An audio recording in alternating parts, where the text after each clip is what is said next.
दोस्तों, जय भीम।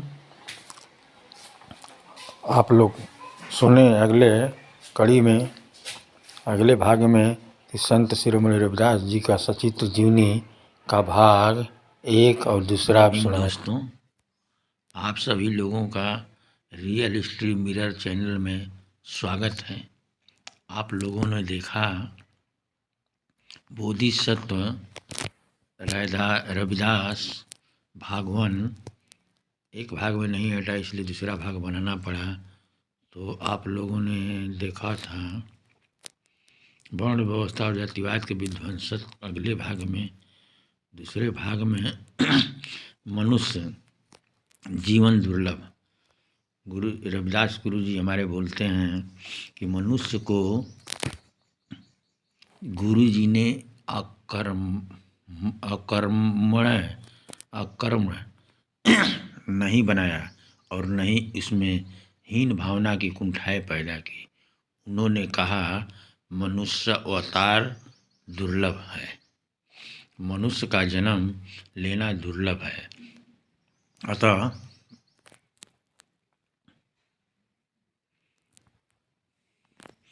अतः इस दुर्लभ जीवन की उपेक्षा नहीं करनी चाहिए।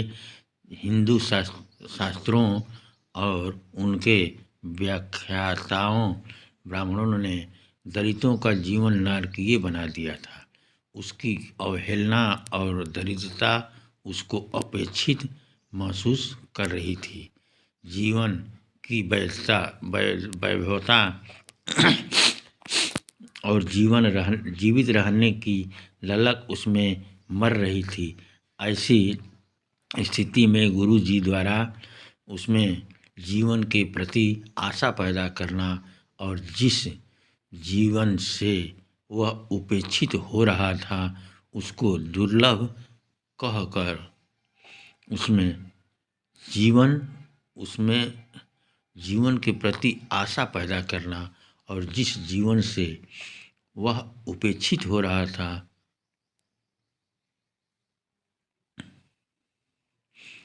पैदा करना। उन्होंने कहा जन्म अमूल अकारथ है, अकारथ जात रे। जन्म अमूल अकारथ जात रे, यह जन्म अमूल्य है, इसका बीतना अकर्मण्य की स्थिति में दुखद है। इसे चुनौती के रूप में अपनाओ, तभी इसका ठीक उपयोग है। चित क्षणिक है, चंचल है, इसे रोके रखना कठिन है।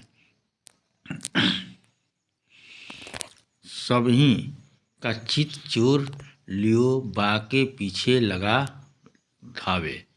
सब मन चित बेईमान है, उसके साथ साथ बहकना नहीं है।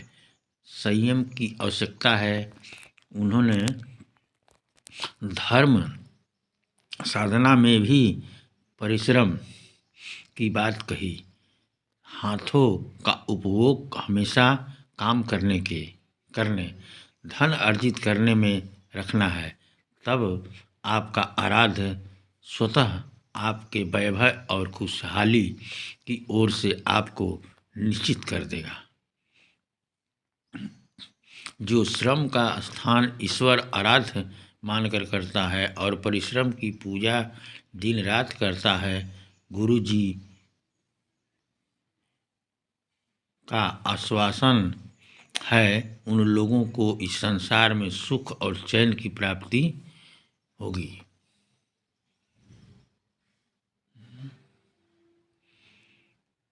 गुरु जी का आश्वासन है कि उन लोगों को इस संसार में सुख और चैन की प्राप्ति होगी। अतः मानव जीवन को अकारथ व्यतीत नहीं करता, यह दुर्लभ है। अतः इसको सार्थक बनाने हेतु परिश्रम का सहारा लेकर अनमोल बनाना है। उनका जीवन मूल्य जनलेवा का प्रतीक है। कितनी बड़ी साधना थी गुरु जी की जब वह कहते हैं कि मैं रूखी सूखी खाऊं औरन की भूख मिटाऊं। संभवतः दलितों को भूख से तड़पते देखकर वे चित्कार कर उठे और उनका अंतःकरण द्रवित हो गया।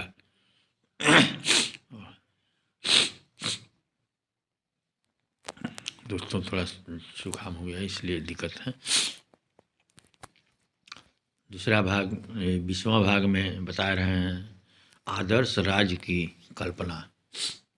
हमारे संत शिरोमणि रविदास बोधिसत्व रविदास जी एक आदर्श राज्य की भी कल्पना किए हैं। देखिए मैं इस किताब में पृष्ठ में लिखा हुआ है, उन्होंने एक आदर्श राज्य की कल्पना की थी। उस समय के सामंतवादी शासन में दलित वर्ग का जमकर आर्थिक शोषण हो रहा था। उनकी दशा गुलामों से भी बदतर थी। दलित वर्ग के लिए राजा, सामंत और सरकारी नुमाइंदे तीनों ही दरिंदे बने हुए थे। साथ में वर्ण व्यवस्था और जातिवाद के कारण पग पग पर न केवल अपमानित होना पड़ रहा था, वरन उस समय का दलित आधा पेट खाकर ही अपनी जिंदगी को धक्का दे रहा था। इसलिए गुरुजी ने जहाँ मिले सबन को अन्न, इस तरह के एक आदर्श राज्य की कल्पना की थी, क्योंकि दलित की दरिद्रता का उपहास हो रहा था। दरिदू देखू देखी समको, हंसै ऐसी दशा हमारी। और है कि दरिदू देखी सम को, हंसै ऐसी दशा हमारी, और संपन्न परिवार न केवल हमारी निम्न स्थिति पर वरन गरीबी पर हंस रहे थे। हम अपराधी नीच धरी धर जन्मे, कुटुंब कर लोग करे हंसी। अपने आदर्श राज बेगमपुर की विशिष्टता बताते हुए गुरुजी कहते हैं कि उस आदर्श राज की कल्पना को दुख अंदोसा नहीं तीही ठाऊं। उस आदर्श राज के दुख की अर्थात भूखेपन की कल्पना नहीं की जा सकती। इस भूख के निवारण का उन्होंने अपने समय में मेहनत के माध्यम के द्वारा ही एकमात्र हल बताया। उनकी सीख गुरु मंत्र था, श्रम को ही ईश्वर के समान समझो और इसी श्रम साधना में दिन रात अपने को लगा दो, तभी इस भौतिक संसार में सुविधा की प्राप्ति जीवन पर्यंत प्राप्त होगी। उनके द्वारा दलित की गरीबी का निराकरण हाथ पर हाथ धर कर की कर्तव्य मूढ़ होकर बैठना न था। वह तो अकर्मणता की स्थिति होती है, अकर्मता की स्थिति होती है। उन्हें तो समस्या से जूझना था। उसके लिए किसी काल्पनिक अवतार के नाम पर इंतजार व्यर्थ था। नहीं चंद टुकड़ों के लिए अमीरों की बेगार करनी थी। एक मात्र विकल्प कर्म क्षेत्र में अपने हाथों पर भरोसा करके जी तोड़ मेहनत थी। यही एकमात्र सम्मानपूर्ण विकल्प था। यही श्रम उनका आराध्य था और इसी के माध्यम से दरिद्रता के उपहास का अंत था। तो बेगमपुर का हमारे गुरुजी ने तो किया था, आदर्श राज्य का कल्पना किया था। अब देखिए इसी आदर्श राज्य कल्पना में हमारे गुरु रविदास जी कहाँ कहाँ देशाटन करते हैं और कैसे कैसे बताते हैं। गुरु जी ने अपने जीवन के 21वां है गुरु रविदास जी की चारिकाएँ यानी देशाटन। गुरु रविदास जी ने अपने जीवन काल में संपूर्ण देश में निरंतर लंबी चारिकाएँ की थीं। स्थान स्थान पर उनके चिन्हों, छतरी या स्मृति खंडहर इसके उदाहरण हैं। उत्तर प्रदेश के एक सर्वे के अनुसार उन्होंने प्रयाग यानी इलाहाबाद, अवध, मथुरा और वृंदावन, श्रावस्ती, बनारस, राजस्थान में भरतपुर, शाही गुहा, जयपुर, रैकत, पुष्कर, हेमस, जम्मू कश्मीर, गुजरात, पंजाब में जलंधर, अमृतसर, खेमकरन, फरीदकोट, मुंबई यानी बम्बई, चेन्नई यानी मद्रास, मध्य प्रदेश के अमरकंटक, विदिशा, विंध्याचल, सतपुड़ा, नर्मदा, बिहार में बोधगया, वैशाली यानी चंपा, पाटलिपुत्र, राजगृह, नेपाल में लुम्बिनी, डोलपा तथा चित्तौड़ आदि प्रदेशों का देशाटन किया। जरा कल्पना कीजिए उस समय में इन संपूर्ण स्थानों की चारिकाएँ वह थी। पैदल एक बहुत बड़ा श्रम साध्य काम था। अपने अनुयायियों की एक छोटी मंडली को लेकर वह अपनी चौपाई, पद, शब्दों का सस्वर, खंजरी, इकतारे और ढोलक पर गायन करते आगे बढ़ते गए। स्थान स्थान पर उन्होंने लंबा वास किया ही होगा और उस समय स्थान के निवासियों को अपने चिंतन से आकर्षित किया होगा। इतनी लंबी धर्म यात्रा बुद्ध के अतिरिक्त अभी तक किसी और ने नहीं की। किसी और ने नहीं की।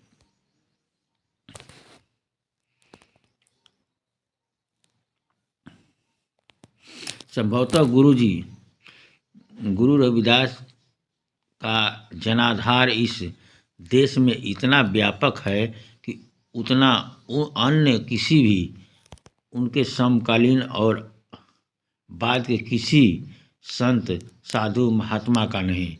इसका मुख्य कारण उनकी ये लंबी चारिकाएँ ही है, जिनके माध्यम से विशाल जनसमूह, विशेष रूप से दलित समाज उसमें भी चरमकार उनसे जुड़ा और उनका अपना आराध्य अंगीकार किया।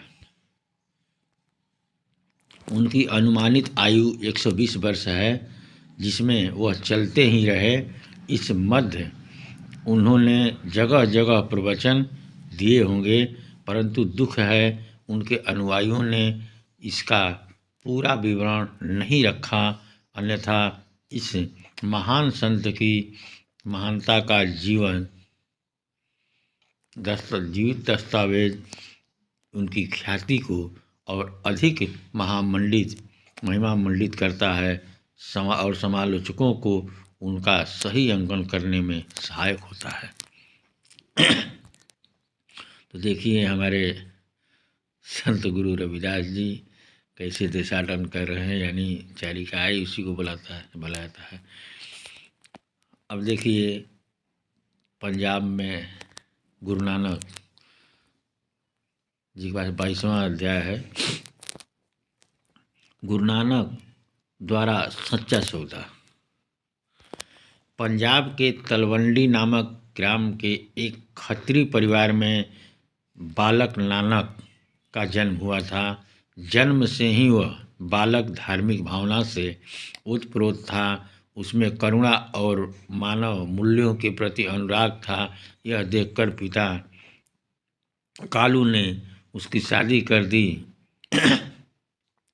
परंतु साधु संतों के प्रति अनुराग और उनकी संगति की प्रवृत्ति को रोका न जा सका।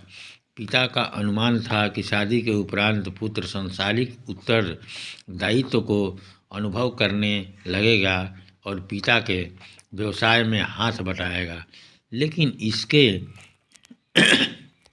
विपरीत जैसे जैसे उम्र बढ़ती गई, नवयुवक में वैराग्य, जीवन की ओर आकर्षण बढ़ता गया और सत पुरुषों की संगति में रहकर धार्मिक चर्चा और साधु संतों की सेवा में अपने को लगा दिया। पिता एक सांसारिक व्यक्ति थे, उनको पुत्र के कार्यकलाप अच्छे नहीं लगते थे। उसने सोचा शायद छोटा मोटा व्यवसाय करके इसमें पारिवारिक जिम्मेदारियां का एहसास हो जाए।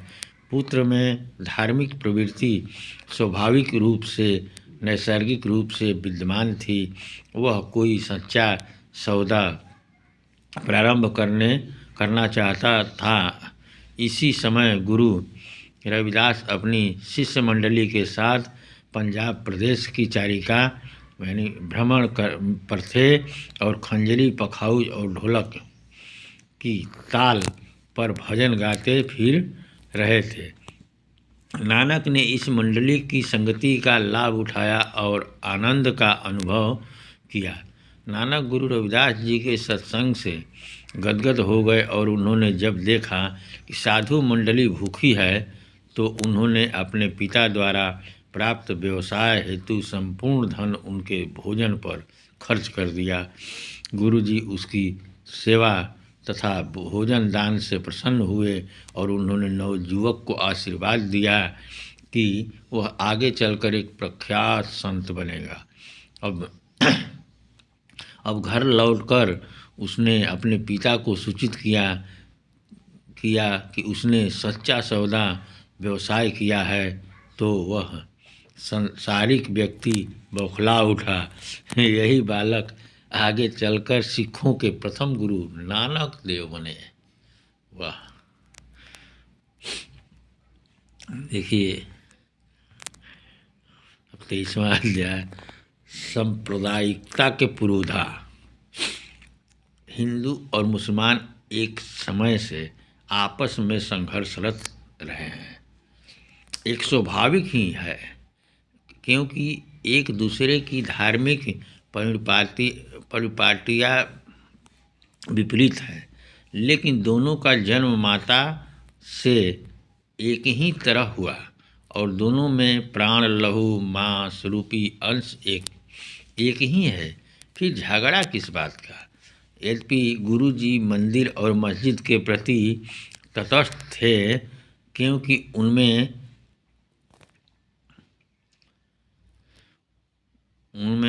के दलित के वर्ग पहुंच नहीं थी, यानी आगे दलित वर्ग के पहुंच नहीं थी, अथवा उनके द्वार उनके लिए खुले हुए नहीं थे। ऐसे स्थानों का महत्व एक दलित के लिए क्या हो सकता है, जो समानता के दुश्मन हैं। ये विषमता की खाई और अधिक चौड़ा कर रहे हैं, मानवीय मूल्यों की उपेक्षा कर रहे थे, परंतु यह तटस्थता विद्वेष नहीं है। हिंदू मुसलमानों के चिंतन पर प्रतिकार मात्र है। यह सिद्धांत की बात थी, लेकिन आपसी कटुता यदि वह समानता पर आधारित हो तो गुरु जी का मानवतावादी चरित्र उसे स्वीकार करने को तैयार था। कभी वह आध्यात्मिक दुहाई देकर प्रीत का महत्व दर्शाते हैं तथा कभी उनके झगड़े के तमाशे का दिग्दर्शन कराकर दोनों की एकता की दुहाई देते हैं, तथा कभी सोने के कंगन और शुद्ध सोने की तुलना करके एक दूसरे में किसी भी प्रकार के अंतर को नकारते हैं। मानव का भाईचारा से रहना आवश्यक है, भाईचारे से रहना आवश्यक है। धर्म की दीवारें इसमें हिंदू मुसलमानों के चिंतन पर प्रतिकार मात्र है। यह सिद्धांत की बात थी, लेकिन वापसी कटुता यदि वह समानता पर आधारित हो तो गुरु जी का मानवतावादी चरित्र उसे स्वीकार करने को तैयार था। कभी वह आध्यात्मिक दुहाई देकर प्रीत का महत्व दर्शाते हैं तथा कभी उनके झगड़े के तमाशे का दर्शन कराकर दोनों की एकता की दुहाई देते हैं तथा कभी सोने के कंगन और शुद्ध सोने की तुलना करके एक दूसरे में किसी भी प्रकार के अंतर को नकारते हैं। मानव का भाईचारे से रहना आवश्यक है। धर्म की दीवारें इसमें बाधक है, परंतु निरंतर संघर्ष प्रगति और मानवीय मूल्यों के सिद्धांतों के विपरीत है। उनके व्यक्तिगत त्याग और बलिदान का दिग्दर्शन करके वह सबके हित सुख प्राप्ति हेतु वशीभूत हो गए हैं। यदि स्वतः सुखाए अपने हलवे माड़े का एकमात्र जुगाड़ ही जीवन संदेश है, तब विश्व कुटुंब के कल्याण की बात बेमायने है। कोई परय न सुख दुख की पासा, कोई परय न दुख की पासा, सब सुखी बसै रैदासा। हिंदू मुस्लिम एकता के लिए आवाज़ बुलंद करने में संत कबीर के बाद यदि दूसरा नाम हमारे जहन में उभर कर आता है तो वह है गुरु रविदास जी का।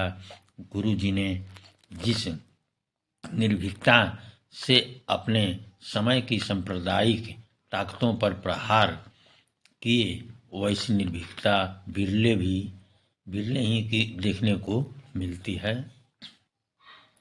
देखिए, सभी संप्रदाय के लोगों को एक साथ जोड़कर, और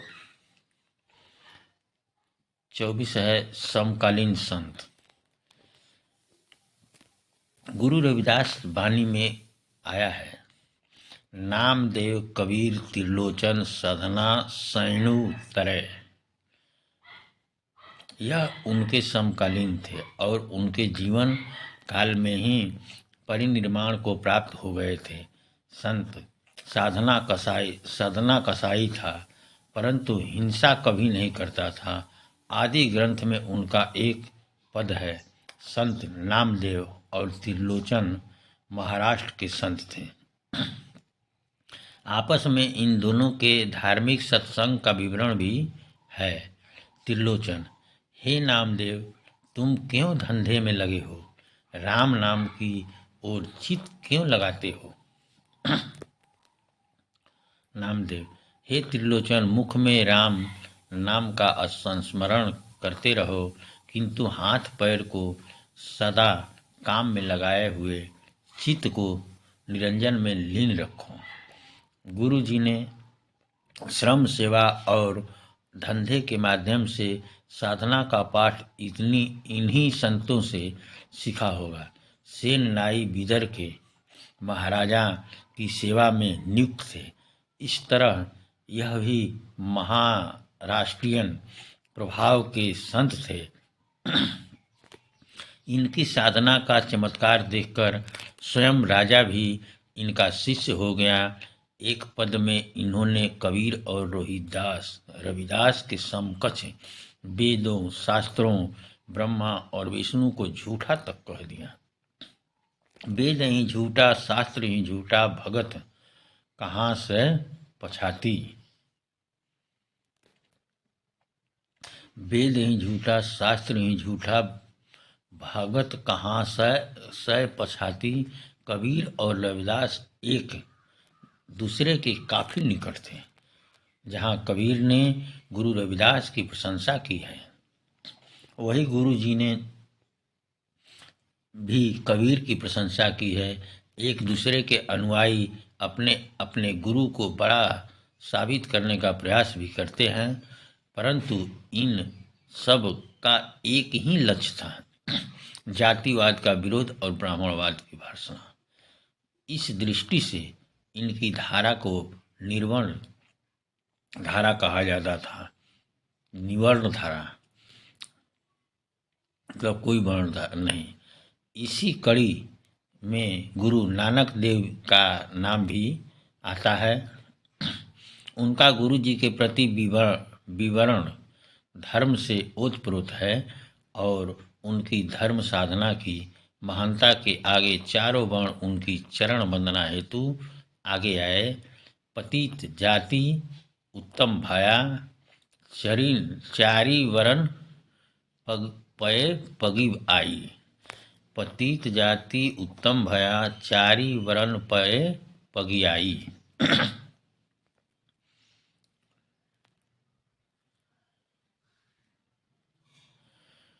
देखिए उनकी करुणा। गुरु जी करुणा के सागर थे। भूखे व्यक्ति को देखकर वह द्रवित हो उठते थे। भूख मनुष्य की सबसे बड़ी दुश्मन है, इसलिए भूखे इंसान की भूख मिटाना सबसे बड़ा पुण्य है। कानोड़िक व्यक्ति ही मानव की भूख को देखकर द्रवित होता है, यानी दुखित होता है।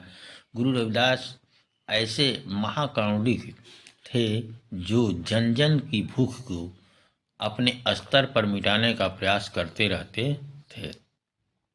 स्वयं रूखी सूखी रोटियां खाकर और पैसे बचाकर वह दूसरों की भूख में मिटाने में अग्रणीय रहते थे। मैं रूखी सूखी खाई और अन्न की भूख मिटाऊं, मैं रूखी सूखी खाऊं और अन्न की भूख मिटाऊं। वह इस प्रकार के साधु थे जो दूसरों की पीड़ा का अनुभव करते हैं और उस पीड़ा को देखकर हमेशा उसे मिटाने को अधीर रहते हैं। इसलिए उनका लक्ष्य था दीन दुखी करी सेव मही लागी रहो रैदास। ईमान ही नहीं इंसान ही नहीं, वह जानवरों के प्रति भी करुणा प्रदर्शित करते थे। वह उस व्यक्ति से सीधा प्रश्न करते हैं जो अपने स्वाद हेतु दूसरे प्राणी जानवर की हत्या करता है। उनको निर्णायक दिन पर कड़ी सजा जरूर मिलेगी, क्योंकि वह स्वार्थी है, प्राणी हंता है तथा अपने स्वाद व हित को अधिक महत्व देता है। उनकी करुणा का सबसे बड़ा उदाहरण उस समय ज्ञात होता है जब धर्म प्रज्ञा से प्रभावित होकर उन्होंने चित्तौड़ की रानी महारानी झालीबाई को धम्म दीक्षा दी। कोई भी हिंदू साधु मठाधीश इस महिलाओं को दीक्षा देने को तत्पर नहीं था, परंतु इन महिलाओं में धर्म के प्रति जिज्ञासा पूरी तरह से घर कर चुकी थी, अतः उसको दीक्षा देना मानवीय करुणा का अंश था। उसको ज्ञात था इस दीक्षा का दीर्घगामी परिणाम होगा। संपूर्ण ब्राह्मण वर्ग जो हिंदू धर्म का एकमात्र आचार्य समझता था तथा साथ ही राजाशाही जो अपने को शौर्य पूज्य समझती थी, उनके दुश्मन बन गए। यहाँ दो परिपाटियों पर हमला हो रहा था। प्रथम स्त्री को धर्म दीक्षा जो शास्त्रों और स्मृतियों के खिलाफ थी, दूसरा एक दलित द्वारा धर्म दीक्षा दिया जाना जो वर्णाश्रम धर्म का खुल्लम खुल्ला उल्लंघन था। तो चलते हैं उनका व्यक्तित्व। गुरु जी प्रतिभावान व्यक्ति के धनी थे। यही कारण है कि उनके समकालीन सभी संतों में उनकी भूरी भूरी प्रशंसा की है। उनके मार्गदर्शन का अनुगमन किया।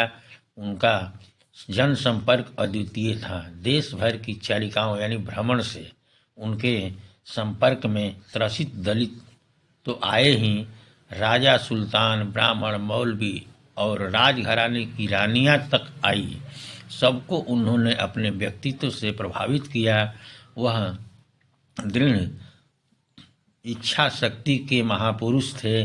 भक्तमाल के लेखक ने कहा, संदेह ग्रंथि खंडन निपुण वाणी विमल रैदास की। उन्होंने जातिवाद का विरोध यह कहकर किया कि जातिवाद मनुष्यता का हंता यानी दुश्मन है, मानुषता को खात है रैदास जाति के रोग। इस रोग के निराकरण हेतु वह चिकित्सक के रूप में खुलकर सामने आए। राज दरबारों तक में उन पर झूठे आरोप लगाए गए, परंतु वह बिल्कुल विचलित नहीं हुए।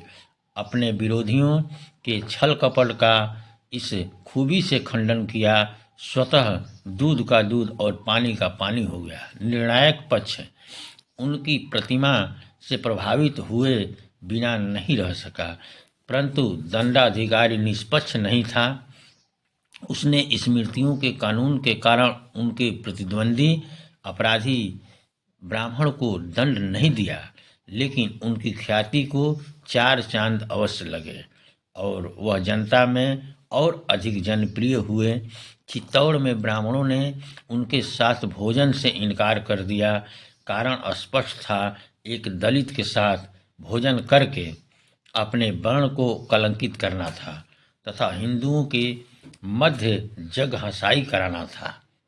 उन्होंने स्वयं उन जात भीमानियों के साथ भोजन करने से मना कर दिया, परंतु अपने श्रद्धि बल के माध्यम से प्रत्येक ब्राह्मण के साथ अपनी छाया प्रतिबिंबित करके उन ब्राह्मणों को स्वतः चमत्कृत कर दिया और साथ ही बहुजन के साथ भोजन करके सबकी गरिमा बढ़ाई। ऐसी उच्च व्यक्तित्व था गुरु जी का। तभी तो सद्गुरु कबीर ने लिखा, संतन में रैदास संत है। तभी ने लिखा सद्गुरु कबीर ने कि संतन में संत रविदास हैं।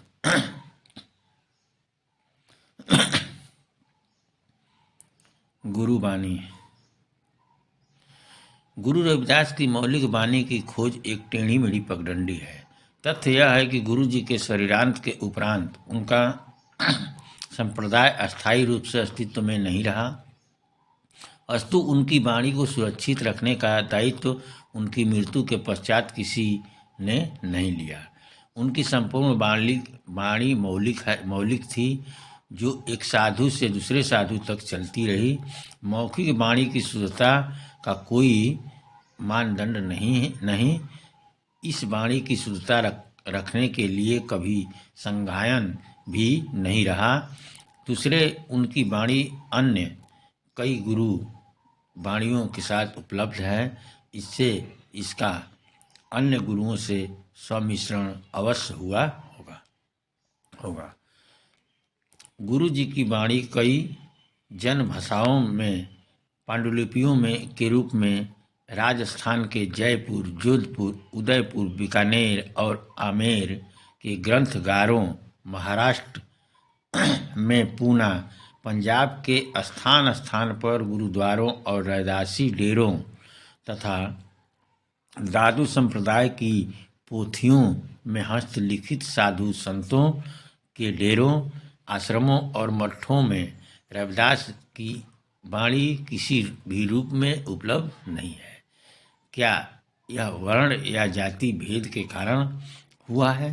संभव है इसको स्वाहा कर दिया गया हो, जिसमें ब्राह्मण वर्ग सिद्ध हस्त है। सिखों का गुरु ग्रंथ साहिब एक ऐसी अधिकृत रचना है जिसमें गुरु जी की वाणी को सुरक्षित रखा गया है। गुरु ग्रंथ साहिब की रचना गुरु अर्जुन देव जी द्वारा 1661 में संपादित की गई थी। धार्मिक ग्रंथ होने के कारण इसमें परिवर्तन की संभावना प्रायः असंभव है, परंतु इसके निरूपण में काफ़ी काल का अंतराल है और जिन पदों को संग्रहित किया गया उसका स्रोत क्या था यह तथ्य उजागर नहीं है, परंतु गुरु नानक पहली पातशाही के पूर्व के गुरुओं व संतों की वाणियों को आदर के रूप में निरूपित किया गया। इसमें कबीर सहित कई संतों की अमर वाणी सम्मिलित है, जिनका निरूपण भागता दीवानी शीर्षक के अंतर्गत किया गया। इनको गुरु नहीं भक्त स्वीकार किया गया। गुरु ग्रंथ साहिब में गुरु रविदास के 40 पदों का निरूपण मिलता है।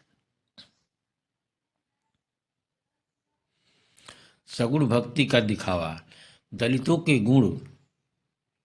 के निर्गुण आंदोलन के कारण संपूर्ण देश में एक क्रांति का जन्म हुआ, जिसके माध्यम से ब्राह्मणवाद का बवाल की स्थिति आ गया। उनके तीनों हथकंडे इन दलितों ने धराशायी कर दिए। प्रथम अवतारवाद का विरोध बहुत सशक्त हुआ। इस सिद्धांत की हवा निकाल दी। क्या कभी ईश्वर की भी अवतार ग्रहण करता है? क्या वह शत्रुहंता धनुषधारी हो सकता है? ईश्वर का शत्रु तो फिर वह समदर्शी कैसे होगा? सीता हरण मरण दशरथ को वन में विपत्ति पड़ी, क्या ईश्वर इसके साथ होता है? सारी जनता के समझ पोल खुल गई। ब्राह्मण सकपका गया। उसके संपूर्ण आडंबर का पर्दाफाश हो गया था। उसने अब पैंतरा बदला और अपना संपर्क जनसाधारण से साधने का बनाया। संस्कृत ग्रंथों को एक तरफ रखकर जनता की भाषा में या यूँ कहे दलित संतों की भाषा में राम और कृष्ण के चरित्र लिखे गए। उन मंदिरों में जहाँ दलित प्रतिबंधित था तथा जिनमें जाने के लिए वे लोग मना कर रहे थे, अपनी इन नवीन गठित चरित्रों को बाँचने का कर्मकांड बनाया। क्योंकि दलित संत वहाँ उनका विरोध नहीं करते थे, अतः उनको सफलता मिल गई। धन्यवाद के पात्र हैं दलित संत जिन्होंने ब्राह्मणों को संस्कृत भाषा की भूल भुलैया से निकालकर जन भाषा का भान कराया और जन संपर्क का मार्ग प्रशस्त किया।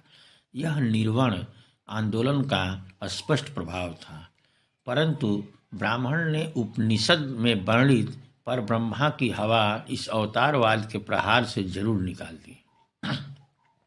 द्वितीय, दलित संतों ने ब्राह्मणों के कर्म कांडों और आडंबरों का विरोध जमकर किया, परंतु दलित इनकी मार से बच गए। सवर्णों को सगुण भक्ति के नाम पर भ्रमित बनाए रखा गया, परंतु दलितों ने अपनी दलित संतों की राह को अपनाए रखा। तृतीय महत्वपूर्ण योगदान दलित निवर्ण आंदोलन का यह हुआ। पुनः बहुसंख्यक वर्ग ने वर्ण व्यवस्था और जातिवाद के खिलाफ हथियार उठा लिए। गुरु जी के प्रति तुलसीदास की बौखलाहट। 29, रविदास जी के प्रति ब्राह्मणों की बढ़ती हुई कटुता के प्रमाण स्वयं तुलसीदास की रचनाओं में स्पष्ट रूप से देखे जा सकते हैं। रामचरितमानस के उत्तरकांड में वे लिखते हैं कि तेली, कुम्हार, चंडाल, भील, कोल, कलवार आदि नीच वर्ण स्त्री के मरने या घर में संपत्ति के नष्ट हो जाने पर सिर मुड़ाकर सन्यासी बन जाते हैं। वे स्वयं को ब्राह्मणों से पुजवाते हैं। वे ब्राह्मणों से तर्क करते हैं, कहते हैं हम तुमसे किसी भी तरह कम नहीं हैं। वे हमें डांट कर आंखें दिखाते हैं। यदि हम गुरु जी का जीवन चरित्र और वाणी पढ़ें तो पाएंगे कि तुलसीदास ने उपरोक्त बातें उन्हीं के लिए कही है।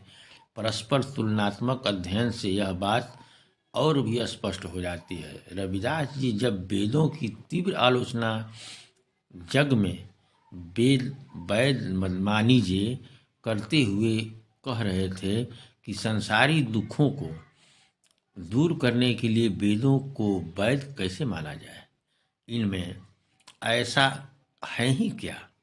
अकथनीय तत्व तो और कुछ और ही है। भाव सागर का रोग तो बड़ा ही भयंकर है। यह वेद मार्ग पर चलने से नहीं बल्कि श्रेष्ठ मार्ग पर चलने से ठीक होगा। गुरु जी की इसी वाणी पर बौखलाए तुलसीदास को कहना पड़ा, ना ही मान पुराण न वेदहि। जो एक स्थान पर गुरु जी ने कहा कि गुणहीन ब्राह्मण को नहीं पूजना चाहिए। गुरु जी ने कहा कि गुणहीन ब्राह्मण को नहीं पूजना चाहिए, जबकि गुणों से युक्त चंडाल भी यदि हो तो उसकी पूजा करनी चाहिए। बौखलाए तुलसीदास को यह बात नागवार गुजरी। उन्होंने पलटवार करते हुए कहा, पूजिए विप्रशील गुणहीना, शूद्र न गुण गान ज्ञान प्रवीणा। इसी प्रकार के गुरु जी के प्रति तुलसी दास की बौखलाहट स्पष्ट रूप से उनके काव्य में देखी जा सकती है। लेकिन गुरु जी बिना इसकी परवाह किए अपने समतावादी मिशन को फैलाने में लगे रहे। वे अपने आलोचकों की आलोचना से आजीवन विचलित नहीं हुए। उनकी भाषा इसकी गवाह है। उन्होंने किसी बात का खंडन भी किया तो भी बहुत शालीनता के दायरे में।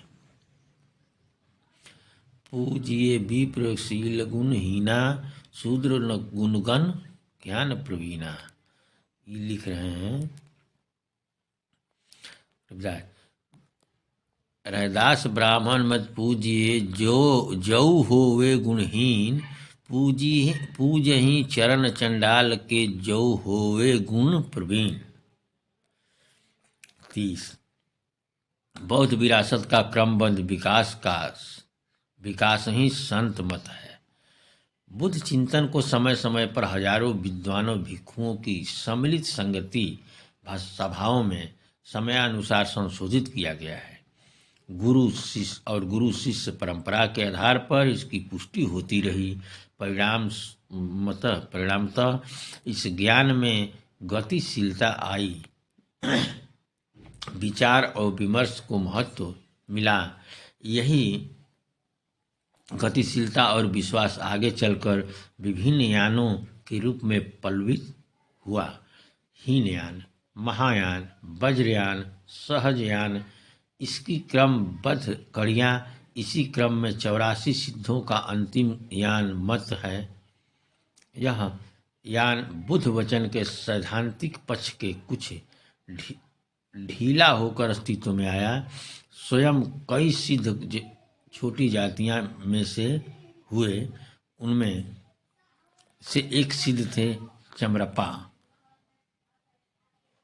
यदि कोई सिद्ध छोटी जातियों में से नहीं भी थे तो उसने अपनी महामुद्रा छोटी जातियों में से अंगीकार कर ली, अपनी महामुद्रा का ही पेशा अपना लिया। यह विशुद्ध रूप से दलितों का धर्म पटल पर तीखी आक्रोश था, जिसने ब्राह्मणी कर्म कांडों का जमकर विरोध किया। सिद्धों से ही न्याय नाथपंथियों का जन्म हुआ। बाद में पुनः दलितों के निवर्ण निगुण संप्रदाय ने इन्हें इन्हीं बुद्ध सिद्ध और नाथों के चिंतन की भीति पर अपने चिंतन को अवस्थित किया। अतः संतमत बौद्ध विरासत के क्रमबद्ध विकास का ही एक अध्याय है। संतों की समूची वाणी भगवान बुद्ध को कल्याणकारी वचनों से प्रेरित है। अधिकांश स्थानों पर तो ऐसी एकरूपता दिखाई पड़ती है कि देखकर आश्चर्य होता है। समूचे निर्गुणवादी संत भगवान बुद्ध के ही असली वारिस हैं। इस तथ्य से इनकार करना भारी भूल होगी। जनमत उसी सब श्रमण परंपरा रूपी नदी की एक धारा है जो सिंधु घाटी की सभ्यता के समय से ही ब्राह्मण संस्कृति से लोहा लेती रही। ब्राह्मण परंपरा के खूनी पंजों से लूटी पीटी होने के कारण इसमें श्रमण परंपरा से थोड़ा बाहरी बदलाव अवश्य दिखाई पड़ता है, लेकिन आंतरिक रूप से जनमत संतमत श्रमण परंपरा की ही कड़ी है। इस तथ्य से इनकार नहीं किया जा सकता।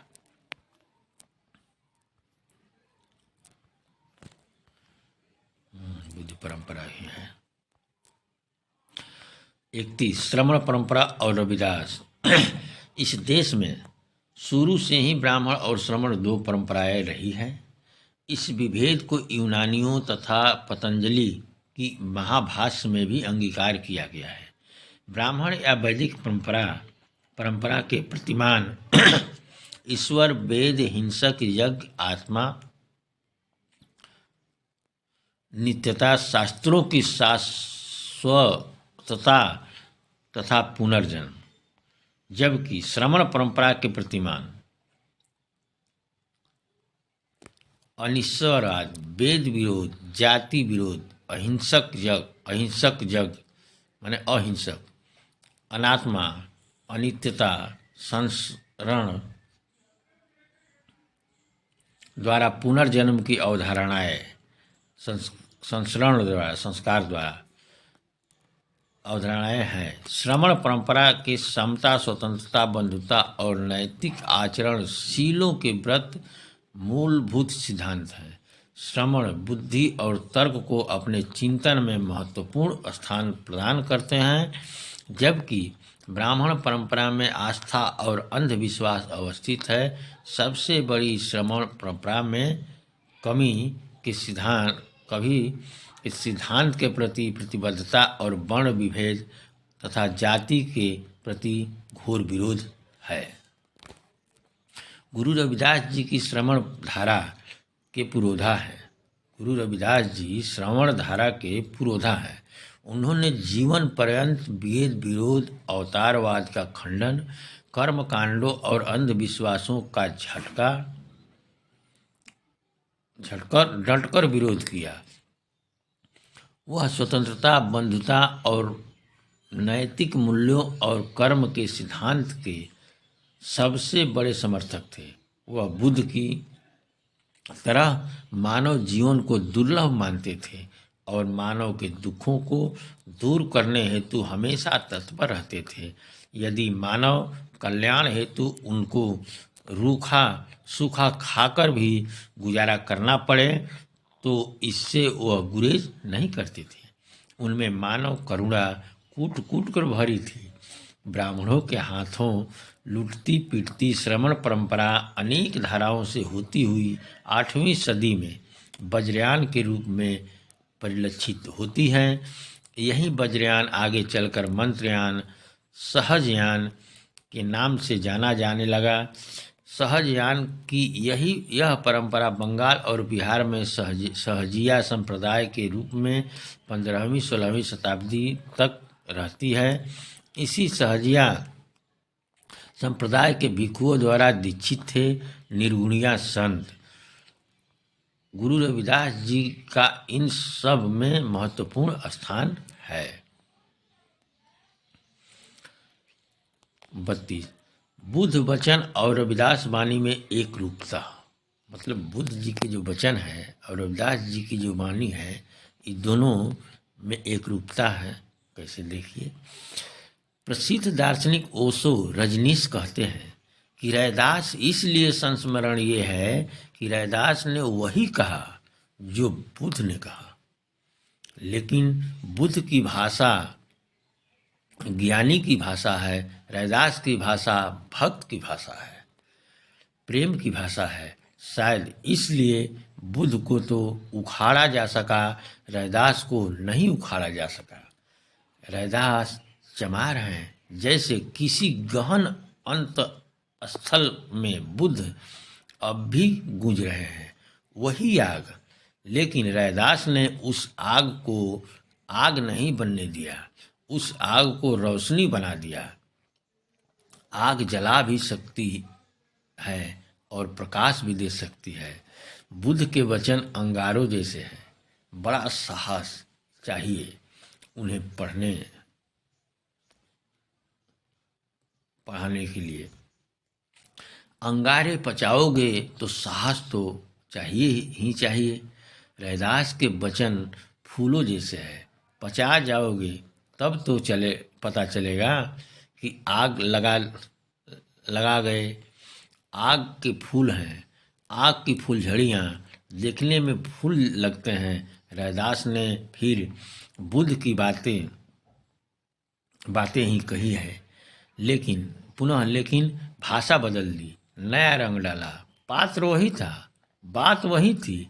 गुरु रविदास जी की वाणी का अध्ययन करने पर हम पाते हैं कि गागर में सागर भरते हुए पूरे धम्मपद का निचोड़ उसमें समा गया है। पंचशील से लेकर अष्टांगिक मार्ग तक के नियम उपदेश उसमें समाहित हो गए। कहना न होगा कि जिस सारनाथ से भगवान बुद्ध ने धम्मचक्र का प्रवर्तन किया था, ठीक उसी सरजर्मी से गुरु रविदास ने पुनः वही कार्य किया। बुद्ध का धम्म एक नए रूप में फला फूला।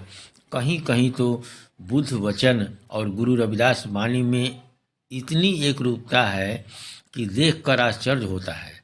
इससे यह भी प्रमाणित होता है कि रविदास जी श्रवण परंपरा की ही एक भूली बिसरी कड़ी हैं। वे सच्चे अर्थों में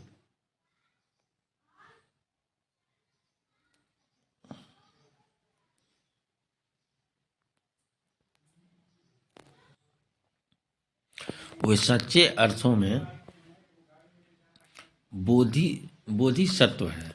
ओशो ने उनके बारे में जो कुछ कहा वह केवल मात्र अंधश्रद्धा नहीं है, बल्कि प्रमाणिक तथ्य है। भगवान बुद्ध की तरह गुरु रविदास जी भी आजीवन चारिकाएं यानी भ्रमण करते रहे। चारिकाएं मतलब भ्रमण होता है। इन चारिकाओं की वजह से उनकी भाषा में प्रखरता है और विचारों में गंभीरता का संचार हुआ। अतः कहा जा सकता है कि गुरु जी भगवान बुद्ध के सच्चे वारिस थे। उनकी समाधि साधना। गुरु जी दो अतियों के मध्यम मार्ग की समाधि के आराधक थे। गुरु जी दो अतियों के मध्यम मार्ग की समाधि के आराधक थे। वह मन को विमल बनाना आवश्यक समझते थे। इसलिए इसके लिए पंच विकारों का परित्याग और पंचशील का अनुकरण उनकी जीवनचर्या थी। वह जंगल, कंदरा और पहाड़ों में कहाँ मिलती है। गिरिवन काहे खोजन जाई, गिरिवन काहे खोजन जाई। अर्थात उन्होंने कहा कि मानव पहाड़ों, गिरी और वनों, जंगलों में खोजने जाने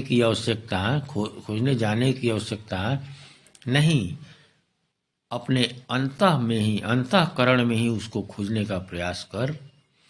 वह सहज सुलभ है, आडंबरों से वह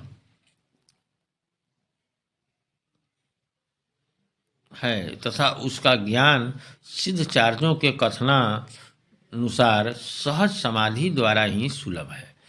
जिसमें वे लयलीन थे।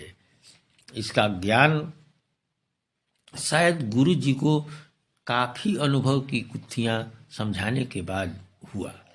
बड़े भागी लीव लागी बुद्ध ने इस सहज समाधि को की घोर तपस्या का आभास करके अनुभव किया था। ऐसा सहज सुलभ ज्ञान ही सीधे तथा अनपढ़ कोटि कोटि अस्पृश्यों के बुद्धिम गम्य था। जिस ज्ञान का आदि स्रोत सहज शून्य बौद्धों का निर्वाण ही है। ज्ञान प्राप्त होने के पश्चात प्रवीणता प्रदीप हो शांत ही हो जाना निर्वाण है। उस अवस्था में ईश्वर और आत्मा दोनों ही नहीं होते। वह दोनों से रहित सहज शून्य नाम से अभिहित होता है। इस कसौटी पर हिंदुओं की राम और मुसलमानों के खुदा, जो ईश्वर और आत्मा रूह के पर्याय हैं, खरे नहीं उतरते। इस साधना में बुद्धि और विवेक को अक्षुण्ण बनाए रखना है। इसके लिए इंद्रियों का सुख स्वाभाविक रूप से परित्याग है। सहज भावना में शून्यता तथा करुणा प्रधान रूप में है। दोनों एक दूसरे की पूरक है। दोनों की समरूपता से ही सिद्ध प्राप्त होती है। इसमें चित्त मन सबका बीज माना गया है। बगैर मन को स्थिर किए ज्ञान नहीं होता। विवेक के माध्यम से ही विमल सुख की प्राप्ति सहज समाधि के द्वारा संभव है। यह स्वयं को जाने, अंग अंग जागृत करके अथवा सहज स्वरूप संभारा के बगैर संभव नहीं। विपश्यना इसकी प्रारंभिक अवस्था है। स्कंद सारा विश्व पदार्थों मैटर से निर्मित है। पदार्थ दो प्रकार के हैं, एक सजीव तथा द्वितीय निर्जीव। इन्हीं को स्कंद कहा। अपने पाठकों की सुविधा के लिए जिसका विवरण नीचे दिया गया है कि पदार्थ सजीव दो है, सजीव और निर्जीव। एक जो नाम रूप नाम ई रूप है खाली, वेदना संज्ञा संस्कार विज्ञान, सुख दुख न दुख, ये सजीव में आता है। बौद्ध दर्शन के अनुसार सजीव अथवा जीवन को समझने के लिए इंद्रियों का आधार लिया जाता है। जैसे विपश्यना में हम संपूर्ण शरीर की धातुओं का अनुभव करने हेतु श्वास अथवा नासिका का सहारा लेते हैं, जो पहला नंबर है। अर्थात वेदना का अनुभव इन्हीं इंद्रियों के माध्यम से किया जाता है। वेदना अनुभूति के बाद ही अन्य तीनों रूपों अर्थात संज्ञा संस्कार और विज्ञान का बोध होता है। यह वेदना क्रमशः बढ़ती जाती है। वेदना के 3 प्रकार बताए गए हैं। पहला सुख वेदना, दूसरा दुख वेदना, तीसरा सुख न दुख वेदना। गुरु रविदास ने इस स्थिति को अपनी भाषा में अमृत पद की संज्ञा दी है। ऐसा प्रतीत होता है कि जिस बुद्ध ज्ञान को गुरु जी ने अपनी वाणी में व्यक्त किया है, वह उन्होंने अपने समय के किसी बौद्ध भिक्षु अथवा किसी दार्शनिक के माध्यम से ही ग्रहण किया हुआ लगता है।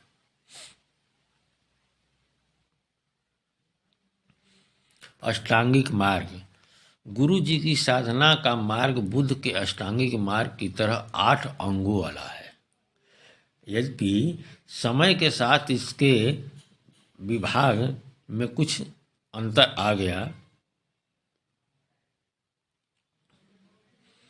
आ गया है गुरु जी का अष्टांगिक मार्ग। पहला सदन, दूसरा सेवा, तीसरा संत। ये तीन जो है बाह्यांग है, बाह्यांग। और चौथा नाम, पांचवा दया, छठवां प्रणति। ये तीन अभ्यांतरिक हैं, अभ्यांतरिक। और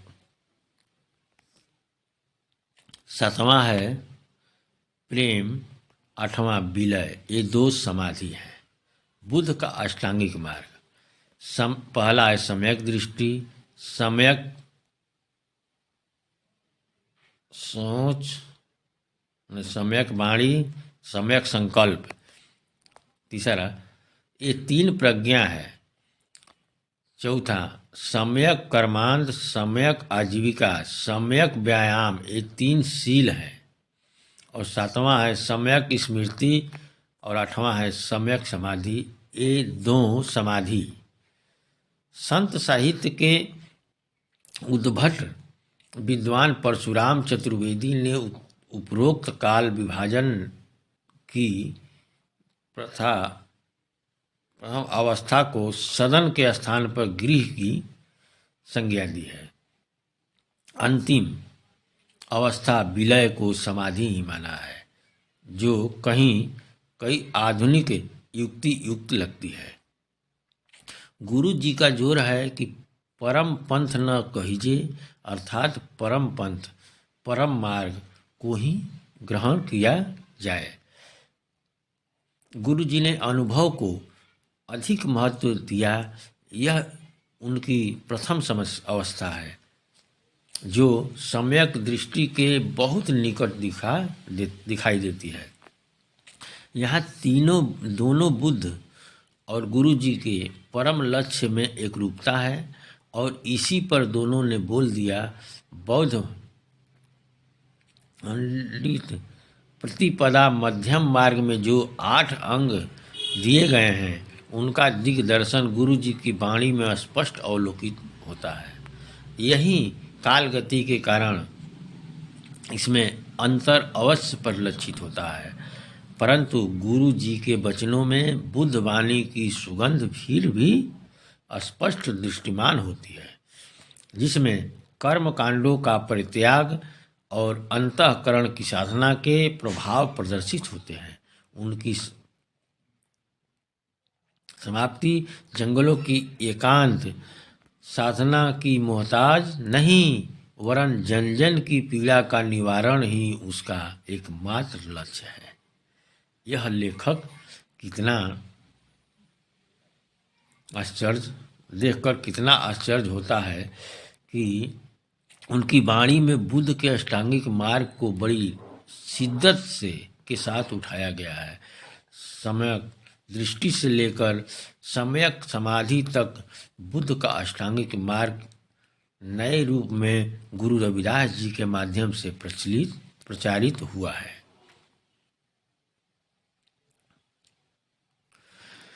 36 पंचशील के उपदेशक बुद्ध के अनुसार मनुष्य के मन में को निर्मल बनाने हेतु और मानव में सदचिंतन के पनपाने हेतु शीलों अनुपालन आवश्यक है। शीलों का अनुपालन आवश्यक है।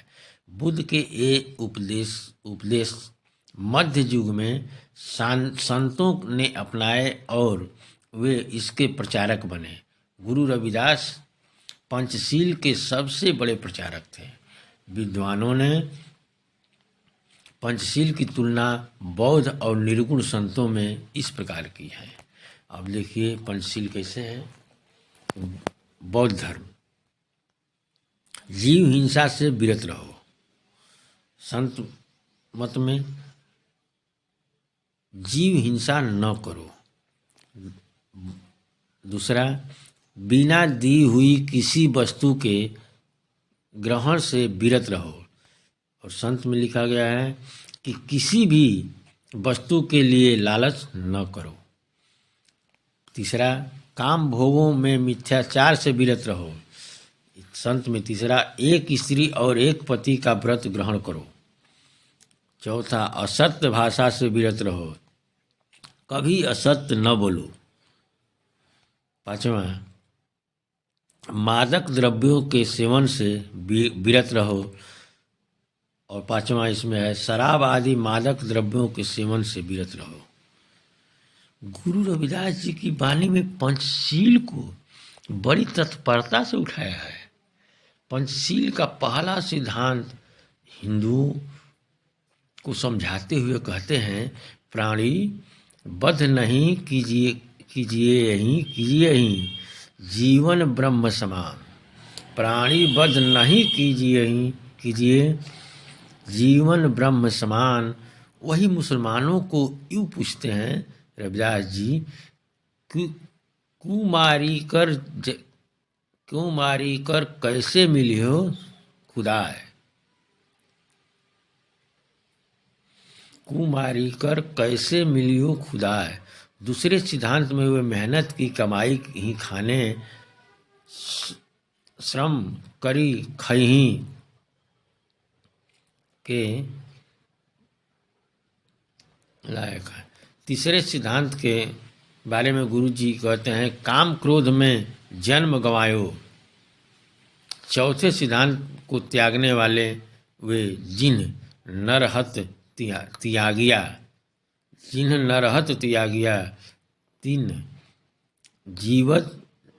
जीवन मिरत समान मानते। पांचवें सिद्धांत के पक्ष में वो कहते हैं कि शराब यदि और गंगा जल से बनाई गई हो तो भी भद्र पुरुषों को उसे नहीं पीना चाहिए। देखिए कितना बढ़िया बात बोल रहे हैं गुरु जी कि शराब अगर यदि गंगा जल से भी बनाई गई हो तो भी भद्र पुरुषों को उसे नहीं पीना चाहिए। गुरु जी का मद शील प्रधान है, पंचशील प्रधान है। देखिए, जीव हिंसा न करो, एक जीव हिंसा न करो, किसी वस्तु का लालच न करो। तीसरा, एक स्त्री और एक पति का व्रत करो। चौथा, कभी असत्य मत बोलो। और पांचवा, शराब आदि से दूर रहो। वाह। अब देखिए 37 में चित्तौड़ आगमन।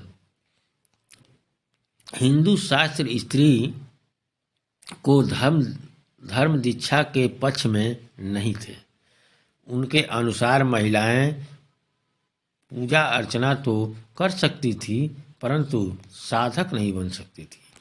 ऐसी स्थिति में संभ्रांत महिलाएं जिनमें धर्म की जिज्ञासा अधिक थी, अवर्ण निर्गुण संतों से दीक्षा लेने हेतु खुलकर आगे आई। इनमें चित्तौड़ की झाली रानी का नाम प्रसिद्ध है। रैदास की परिचय के अनुसार वह चित्तौड़ से काशी आई और उसने गुरु रविदास जी से विधिवत धम्म दीक्षा ली।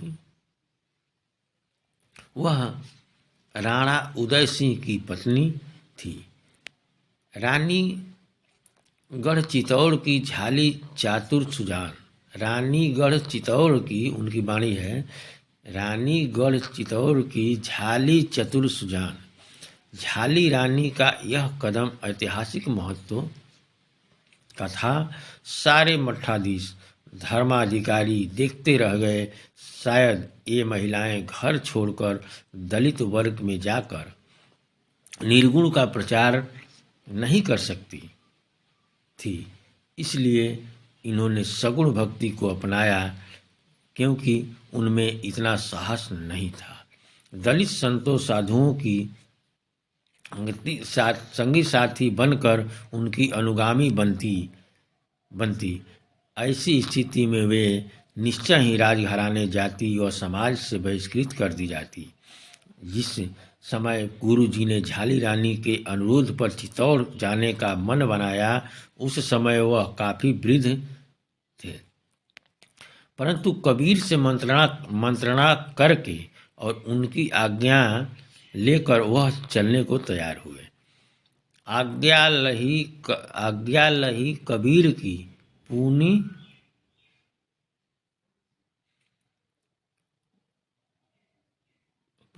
आज्ञा हरि दीन। चलन मतो चितौड़ को जन रैदास तब कीन। चितौड़ में गुरु जी की आमद का प्रभाव स्त्रियों और पिछड़ी दलित जातियों में मैग्नेट की तरह हुआ होगा। लाखों स्त्री पुरुष उनकी वाणी सुनने को इकट्ठा हुए होंगे। इसलिए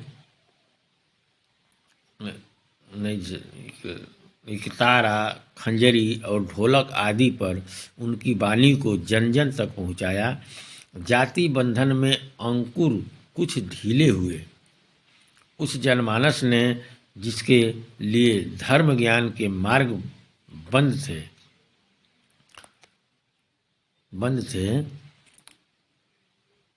प्रथम बार नवीन स्फूर्ति का संचार हुआ। चित्तौड़ में गुरु जी ने रानी झाली और मीराबाई को दीक्षा दी।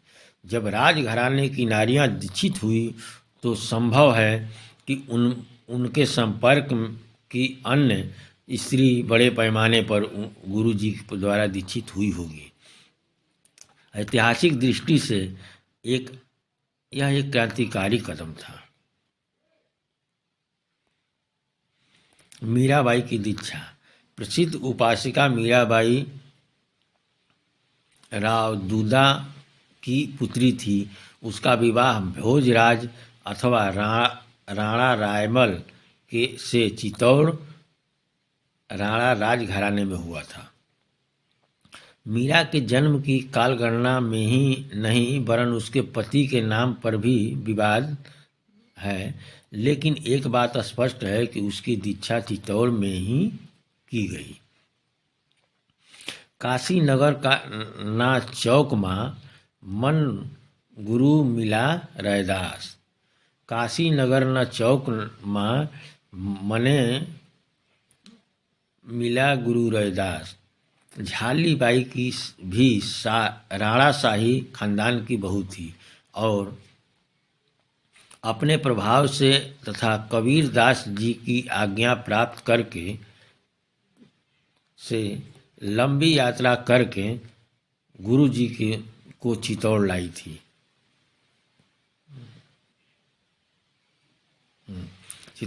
थी। शायद उपरोक्त विवरण का अर्थ हो कि काशी नगर के चौक रहने वाले गुरु रविदास मुझे गुरु के रूप में प्राप्त हुए, परंतु तथ्यपरक विवरण गुरु जी के पुकार कर मीरा गुरु कह रहे हैं। मीरा ने गोविंद मिल्या जी गुरु मिल्या रैदास। यह गुरु के रूप में ही रविदास को अंगीकार नहीं कर रही थी। यह गुरु के रूप में रविदास जी को अंगीकार नहीं कर रही थी वरन इस बात की भी साक्षी दे रही है कि नाम साधना का ज्ञान गुरु रविदास जी ने ही मीरा दिया, जिसे उसने बार बार स्वीकार किया। जैसा कि पहले बताया गया है, इन स्त्री साधुओं को कोई हिंदू धर्म दीक्षा नहीं दे सकता था। ऐसी स्थिति में राजघराने की महिलाओं को दीक्षा देकर गुरु जी ने अपने विरोधियों को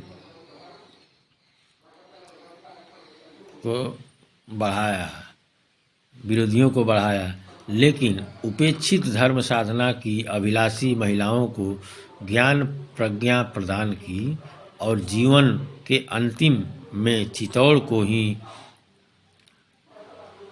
अपनी साधना का क्षेत्र बनाया। गुरु जी की वाणी का प्रभाव मीरा के पदों में स्पष्ट दिखाई पड़ती है।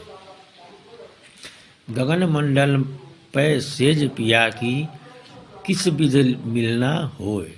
मीरा को दीक्षा देना ही गुरु जी की हत्या का बड़ा कारण भी बना। मीरा घराने की बहू थी, मीरा राज घराने की बहू थी। ऐसे में सामंत गुरु जी के दुश्मन बन बैठे। वहीं उनकी दीक्षा हिंदू धर्म भी पर भी कुठाराघात थी। यह ब्राह्मण वर्ग का भी अपमान था, इसलिए ब्राह्मण वर्ग भी उनका शत्रु बन बैठा।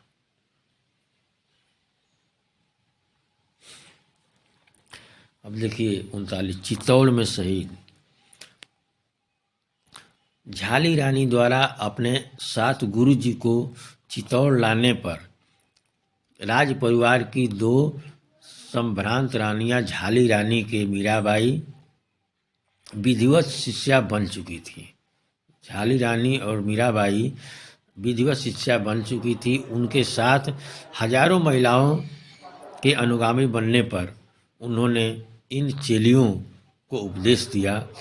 यह एक ऐसी देशना थी जिसके माध्यम से महिलाओं के लिए अध्यात्म के मार्ग खुले।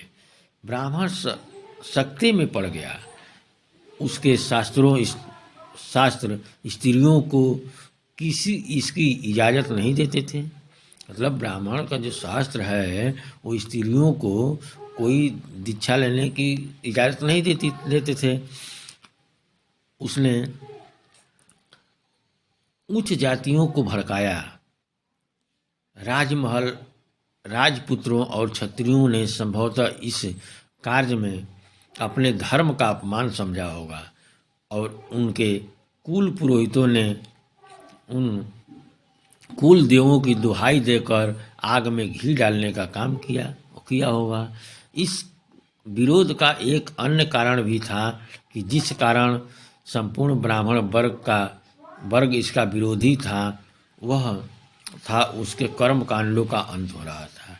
यह सीधे उसकी रोटी पर हमला था तथा राजमहल के बाहर या मंदिरों के दलानों में हजारों दलितों और स्त्रियों का धर्म श्रवण तथा रविदास के शिष्यों सहित भजन के माध्यम से सत्संग, यह एक विपरीत धारा थी और इसमें बहुसंख्यक धर्म के दिखा सत धर्म का आनंद ले रहा था। यह संख्या रोजाना बढ़ रही थी। ऐसे में ब्राह्मण अपने को कदम कदम पर अपमानित महसूस कर रहे थे। वर्ण व्यवस्था के सिद्धांत का खुला उल्लंघन हो रहा था। परिपाटियों का गुलाम राजघराना के राजपूत इससे अपने को अपमानित महसूस कर रहा था। उस पर ब्राह्मण वर्ग उसको भड़का रहा था। रानियों के पुत्र होने अर्थात एक दलित साधु द्वारा दीक्षित होने को शास्त्रों के विरुद्ध धर्म का खुला उल्लंघन बताकर ब्राह्मण वर्ग विशेष को भड़का रहा था। अतः ब्राह्मणों द्वारा राजपूतों को भड़काने के कारण एक दिन 120 वर्षीय संत गुरु रविदास को मौत का घाट उतार दिया। गुरु रविदास जी मानवीय समानता के प्रचार के कारण शहीद हो गए। तो देखिए दोस्तों, हमारे संत रविदास जी को कैसे ये लोग हत्या कर दिए। 40वां अध्याय। संपूर्ण देश में व्याप्त है उनकी आभा। अब शहीद तो हो गए लेकिन फिर भी देखिए, गुरु रविदास जी की संपूर्ण भारत में प्रमुख चर्चित संतों की अग्रिम श्रेणी में आते हैं। यद्यपि उपलब्ध रचना के दृष्टि से उनका स्थान कबीर और नानक के बाद ही आता है।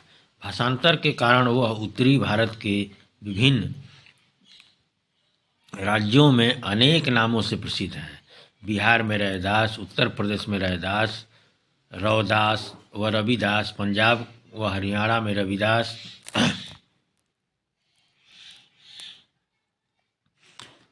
राजस्थान में रायदास व रायदास, गुजरात में रोहिदास या रोहिदास, मध्य प्रदेश में रैदास, बंगाल में रुइदास, में रोहिदास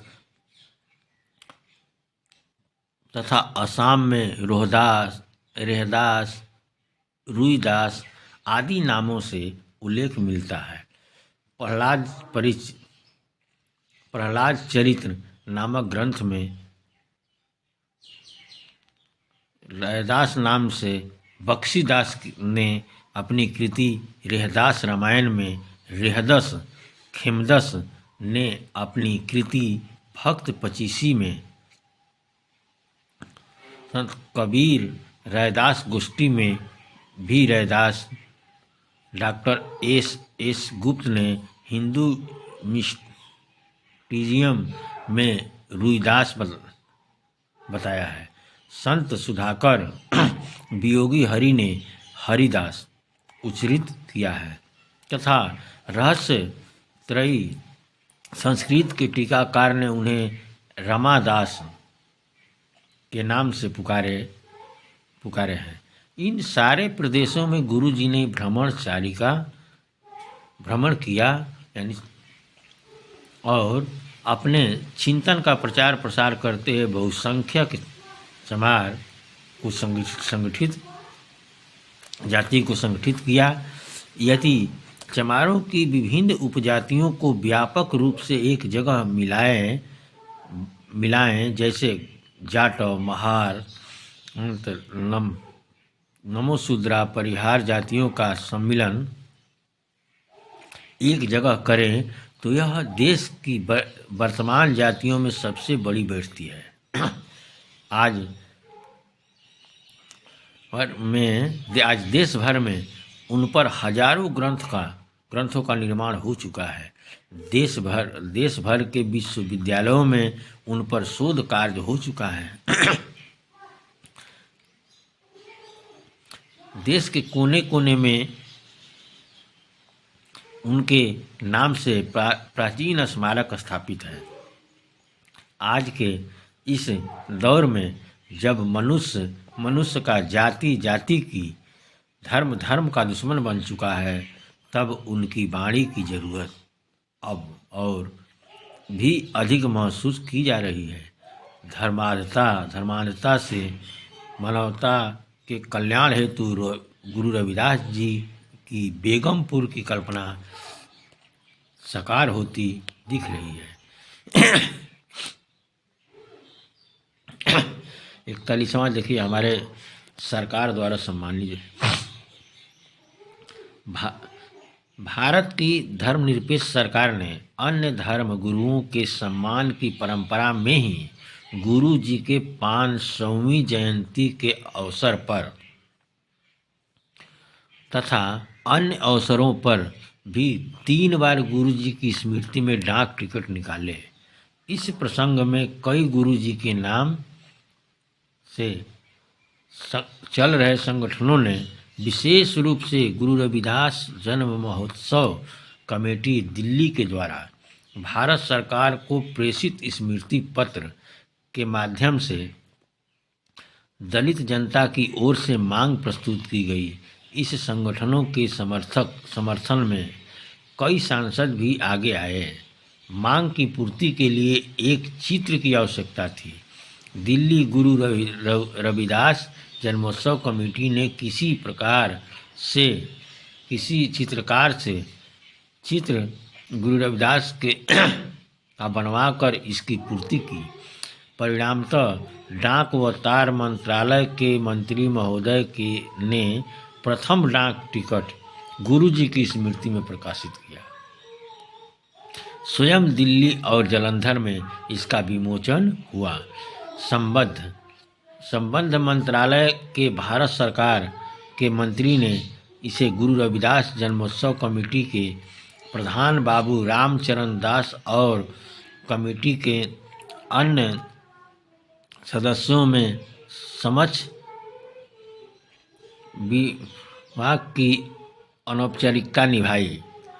विभाग ने अनौपचारिकता निभाई। इसके बाद 2 बार और गुरु जी की स्मृति में भारत सरकार ने डाक टिकट जारी किए। उनकी संख्या में गुरु जी के अनुयायियों ने इन टिकटों को खरीदकर अपने दायित्व को निभाया। नई दिल्ली के जनपथ अवस्थित बड़े डाक खाने पर काफ़ी संख्या में भीड़ इकट्ठी हुई, परंतु इस प्रसंग में दुखद तथ्य यह है कि एक नियम से प्रकाशित होने वाली डाक टिकट को भारत सरकार ने प्रकाशित नहीं किया गया। यह संपूर्ण कवायद औपचारिकता के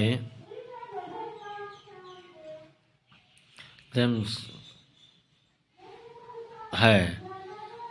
देश भर में दलित संगठनों की एक निरंतर मांग रही है कि एक परिष्कृत दलित भावनाओं के अनुरूप एक फिल्म निर्माण भारत सरकार की ओर से किया जाए, परंतु सरकार इस मांग की पूर्ति हेतु आगे नहीं आ रही है।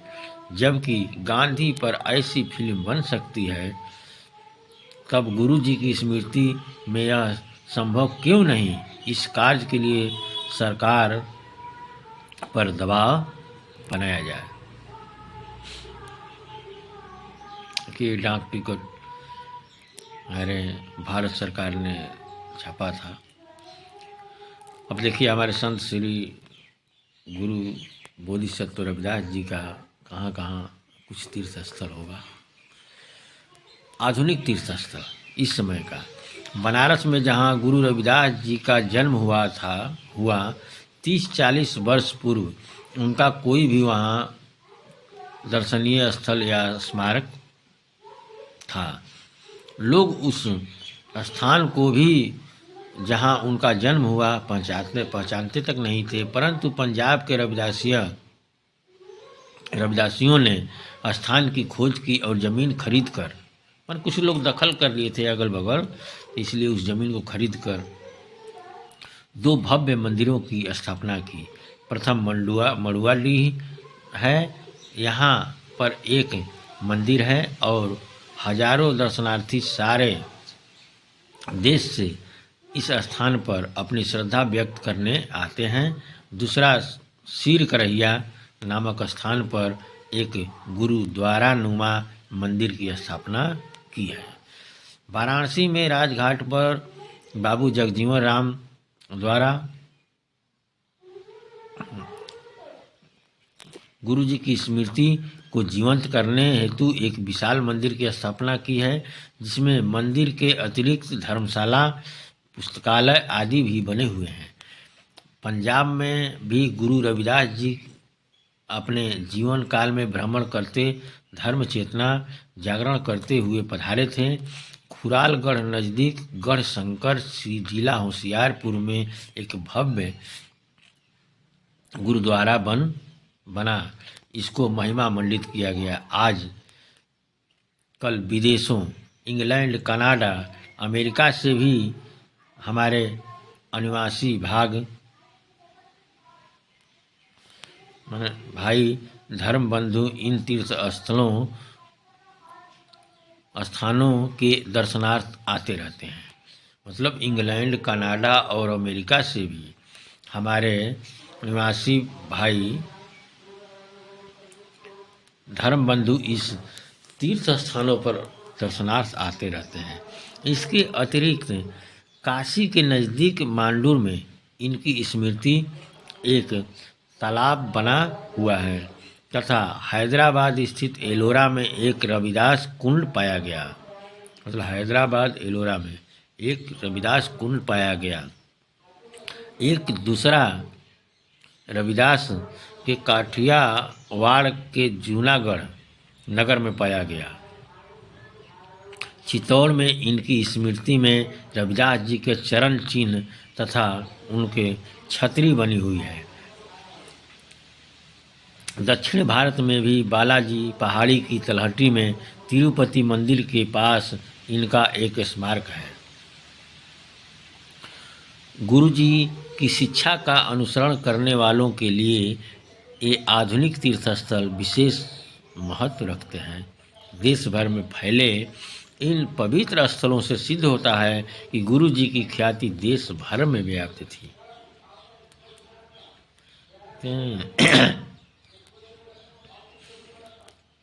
उत्तर प्रदेश में गुरुजी महिमा मंडित।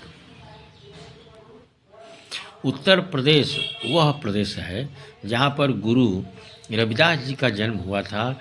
यही उनका कर्म क्षेत्र भी रहा, परंतु अनेक दिनों के बाद भी इस प्रदेश में गुरु जी के अस्तित्व का कोई भी चिन्ह उपलब्ध नहीं था। उस विशिष्ट स्थान की खोज किया गया जहां गुरु जी का जन्म हुआ। इस दिशा में सफलता हासिल कर ली गई। पंजाब और राजस्थान के और दादू दयाल के संप्रदायों ने गुरु जी की ख्याति का अवलोकन करके अपने धर्म पोथियों में गुरु जी की भी वाणी में पद साखियों का संकलन किया, परंतु उत्तर प्रदेश के हिंदू साधुओं के मठों में इस संत के साहित्य की घोर तू ही नहीं बल्कि उनके चिंतन का छेद करने की साजिश और बावजूद उत्तर प्रदेश में विशाल रविदासीय जाटों की जनसंख्या के कोई भी स्मृति चिन्ह प्राप्त नहीं हुआ। ऐसी स्थिति में गुरु जी की स्मृति को अमर बनाने की बहन मायावती ने अपने जिले में का नाम गुरु रविदास नगर रखा। अच्छा, यह एक महत्वपूर्ण निर्णय था जिसके माध्यम से अस्मिता को स्थापित किया गया। देश के इतिहास में प्रथम बार दलित महापुरुषों के नाम को आदर और सम्मान किया गया जब मुलायम सिंह ने अपनी दूषित दलित विरोधी मानसिकता के कारण इन जिलों के नामों के साथ खिलाफ करने की साजिश की तो जन आंदोलन और कोर्ट के आदेश के कारण उसको मुंह की खानी पड़ी। मान्यवर कांशीराम जी ने गुरु रविदास जी के जन्म स्थल पर सोने का छत्र चढ़ाकर इस स्थल की महत्ता को बढ़ाया और संपूर्ण देश में गुरु के अनुयायियों को इस नवीन धर्म स्थल की यात्रा कर अपने धार्मिक दायित्व के मार्ग को प्रशस्त किया। हर्ष और गौरव की विषय है। अब ये स्थल पर्यटकों और धार्मिक श्रद्धालुओं के प्रेरणा स्रोत बनते जा रहे हैं। यहाँ पर गुरु लंगर की व्यवस्था तथा काफ़ी लोगों के लिए अस्थायी निवास हेतु धर्मशाला भी बनाई गई है। देखिए मान्यवर कांशीराम जी माला अर्पण करते हुए सोने का छत्र चढ़ाकर। गुरु रविदास जी 44। गुरु रविदास जी को प्रचारित करने वाले 3 पुरोधा कौन कौन थे भाई? गुरु रविदास जी को आधुनिक काल में प्रचारित करने वालों में 3 पुरोधाओं का अग्रणीय स्थान है। दलितों में सम्मान और संघर्ष की ऊर्जा की ही नहीं भरी बल्कि अपने पूर्वजों की स्मृति भी कराई। उन देवी देवताओं के प्रभाव को दलितों के माध्यम से समाप्त करने की मुहिम चलाई और अपनी नूतन पहचान पैदा की है।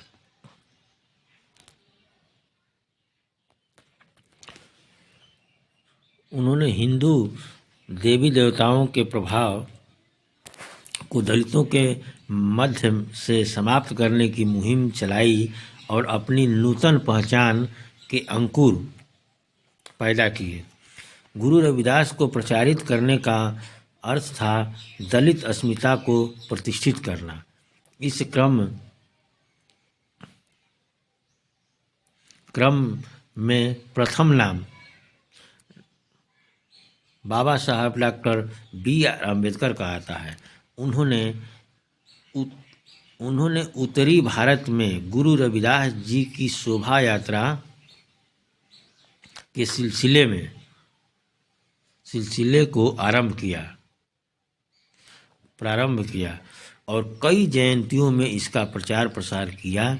उन्होंने अपनी प्रसिद्ध पुस्तक द अनटचेबल अछूत कौन और कैसे में को गुरु रविदास तथा अन्य दलित संतों को समर्पित करके सम्मानित किया। उक्त पुस्तक में दलितों का दस्तावेज तथा दलितों का क्रमबद्ध इतिहास है। उसके दूसरे पुरोधा स्वामी अछूतानंद थे,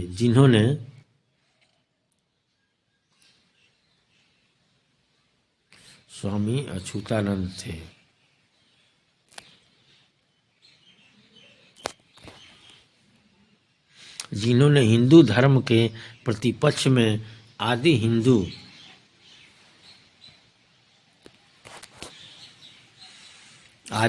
धर्म की नींव रखी। उन्होंने उत्तर प्रदेश, मध्य राजस्थान, बिहार, बंगाल और दिल्ली, पंजाब, आंध्र प्रदेश और मद्रास में दलित चेतना के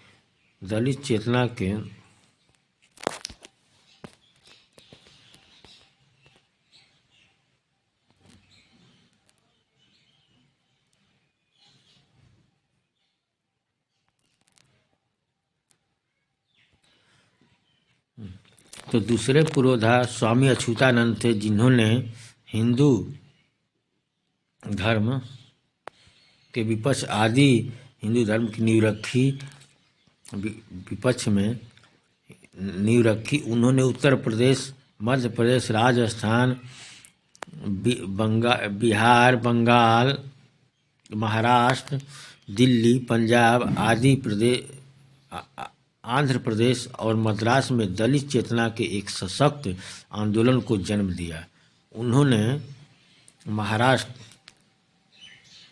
उन्होंने हिंदू शास्त्रों, पुराणों और स्मृतियों का विवेकशील अध्ययन आधार पर भंडाफोड़ किया और अपना स्वयं का मंच बनाकर अपने गुरुओं को महिमा मंडित करने का जनप्रिय आंदोलन प्रारंभ किया। गुरु रविदास जी की धूमिल स्मृति को दृढ़ता से सर्वप्रथम दलितों के समक्ष रखा। वह उच्च कोटि के कवि तथा कई भाषाओं के ज्ञाता थे, अतः भाव तेजक भाषा में घूम कर उन्होंने संपूर्ण देश में जनप्रिय आंदोलन को प्रचारित किया और स्थान स्थान पर सभा सम्मेलन करके दलित संगठन खड़ा किया। वह बाबा साहब के सबसे बड़े समर्थक थे। तीसरे पुरोधा बाबू मंगूराम थे। इन्होंने हिंदुओं से अलग होकर दलितों को आदि धर्मी नामक एक आध्यात्मिक संगठन बनाया। ये देखिए, हमारे डॉक्टर बाबा साहब भीमराव अम्बेडकर हैं, ये स्वामी अछूतानंद हैं और मंगूराम। गुरु जी के जन्मोत्सव पर दिल्ली की शोभा यात्रा है। गुरु जी के जन्मोत्सव पर दिल्ली की शोभा यात्राएं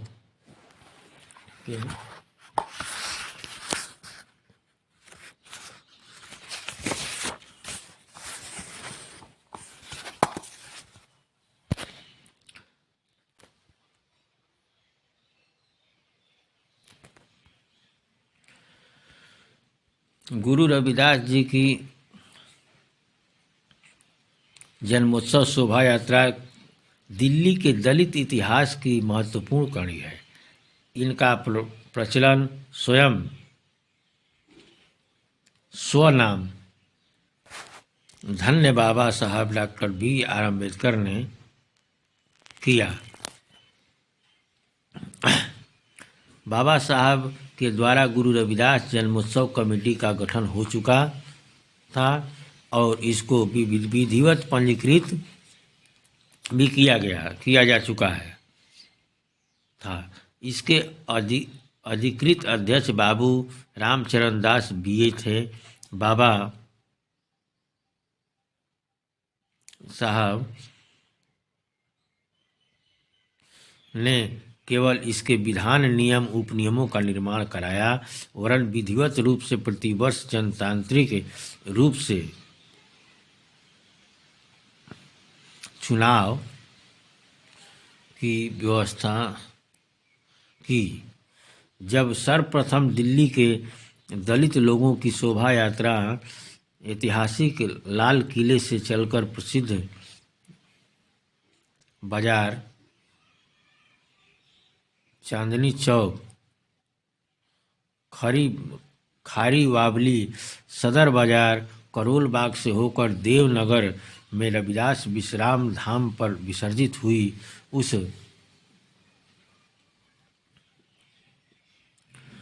समय जहां एक ओर दिल्ली के दलितों में स्वाभिमान और कौमी चेतना का अभ्युदय हुआ, वही दिल्ली के प्रमुख बाजार से उनके संगठनात्मक उत्सर्ग के ने जात्याभिमानियों को चकित कर दिया। इस शोभा यात्रा को मूर्त रूप देने हेतु सर्वमान मोहनलाल जाटव, धनीराम चौधरी, इंदर सिंह, जय किशन जाटव, लाला कन्हैयालाल आदि ने महत्वपूर्ण योगदान दिया। झांकी निकालने में मेरी गेट, तेलीवाड़ा, सब्जी मंडी, आर्यपुरा और काली मस्जिद प्रमुख रहे तथा हाथा, देवनगर और सदर से हाथी की व्यवस्था शोभा यात्रा को 4 चांद लगाती रही थी। बाद में शिक्षित वर्ग ने इस शोभा यात्रा को संगठनात्मक रूप से ढांचे में के नेतृत्व में प्रदान किया। इससे शोभा यात्रा और अधिक मुखरित हुई। पंजाब ही नहीं अपितु सारे देश में गुरु जी के जन्म दिवस पर शोभा यात्रा निकालने का सिलसिला दिल्ली में ही सबसे पहले प्रारंभ हुआ। स्थान स्थान पर जन्मोत्सव कमेटियों का गठन हुआ और संपूर्ण देश में एक जाल सा बिछ गया। इन शोभा यात्राओं के माध्यम से दलित संगठन की नींव रखी गई और दलितों की संगठनात्मक शक्ति का प्रदर्शन सार्वजनिक रूप से सड़कों पर प्रदर्शित हुआ। देखिए शोभा यात्रा दिल्ली में 46। गुरु रविदास और अंबेडकर।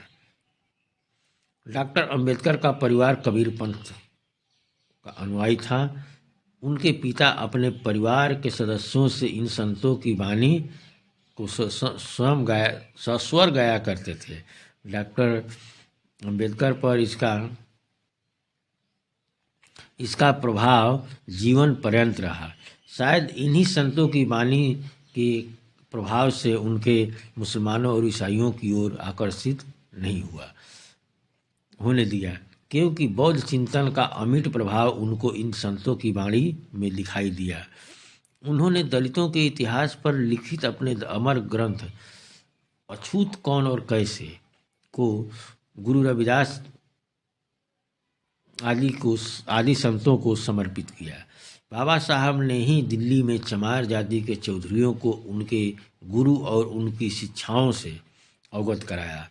उनकी उत्तरी भारत में दलितों में गुरु रविदास के प्रति श्रद्धा बाबा साहब डॉक्टर B.R. अम्बेडकर ने ही पैदा की, जिससे उनके अंदर अपने स्वयं के धर्म गुरुओं के प्रति आकर्षण बढ़े और हिंदू वर्ण व्यवस्था के पोषक देवी देवताओं से लगाव न छूटे।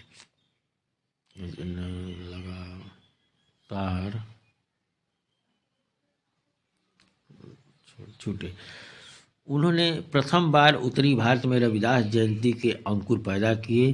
पंजाब से दिल्ली तक उनकी कई सभाएं इस प्रसंग में संपन्न हुई और यहीं से रविदास जी की जयंती या शोभा यात्रा का सिलसिला संपूर्ण उत्तरी भारत में पनपा। यहाँ यह बात भी उल्लेखनीय है कि दिल्ली में रामलीला के बाद यदि कोई शोभा यात्रा निकली तो वह थी गुरु रविदास की। इसका श्रेय बाबा साहब को ही है। यह बाबा साहब द्वारा दलितों में गौरवशाली दलित अस्मिता का आंदोलन था। एक बार डॉक्टर अंबेडकर ने अपनी कोठी पर दलित साधुओं को एक संगत आयोजित किया।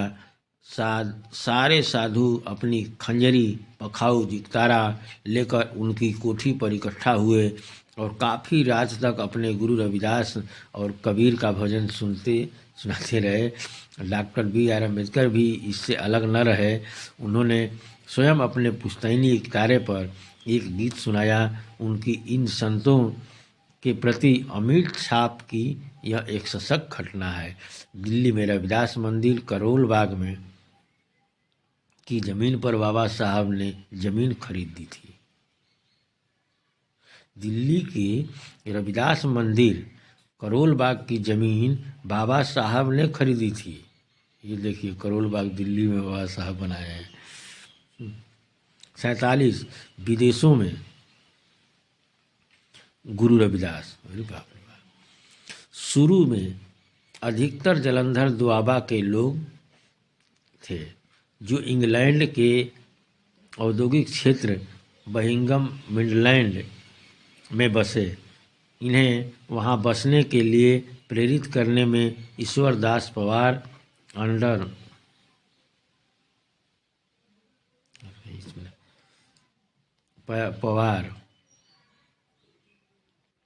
पंजाब सरकार का बड़ा योगदान रहा। वहाँ भी इनको जातीय विषमता का दंश भोगना पड़ा। जाट सिख प्रारंभ चमार ही संबोधित करते थे। यद्यपि दलित अपने आदि धर्मी या रविदसिया कहते थे। जब पहली टेस्ट वेस्ट एंड सेड हॉल लंदन में किसी दलित ने पब स्थापित हुई कि उसे ये जाट सिख चमार वाली पब ही पुकारते थे। इस जाति विभेद के कारण औद्योगिक फैक्ट्रियों में भी संघर्ष भी हुआ और कुछ शहीद भी हुए। प्रारंभ में दलित सुपरवाइजर के अंतर्गत जाट लोग काम करना नहीं चाहते थे, परंतु मुकदमे के निर्णय के बाद द्वारा असमानता का अंत हुआ। दलितों ने अपने नाम के पीछे आदि धर्मी उपनाम जोड़कर अपने को कौमी के रूप में प्रतिष्ठित किया। इन दलितों के साथ गुरु रविदास जी का भी, और आदि धर्मियों ने रविदास जी को गुरु नानक के स्तर पर ही प्रतिष्ठित किया। रविदास सभा की स्थापना ब्रमिंग और बुलमेंटन में की गई। इन संगठनों में नवागंतुक अनिवासियों के गवर्नेंस प्रदान की और अंग्रेजी भाषा के ज्ञान में सहयोग दिया। कालांतर में इंडियन वेलफेयर एसोसिएशन के रूप में प्रधान संगठन स्थापित किया, जिसमें रविदासी और अम्बेडकरी दोनों ने सम्मिलित मुहिम को जन्म दिया। आदि धर्मियों ने बुलमेंटन में एक जीर्ण शीर्ण उपेक्षित चर्च बिल्डिंग खरीदकर उसमें सिखों जैसा एक रविदास मंदिर 1968 में स्थापित किया, जिसमें 3 चित्रों गुरु रविदास, गुरु नानक और वाल्मीकि को स्थापित किया। आज गुरु रविदास जी का नाम देश की सीमाओं से बाहर विदेशों तक पहुंच चुका है। इसका श्रेय बहादुर पंजाबियों को जाता है। 48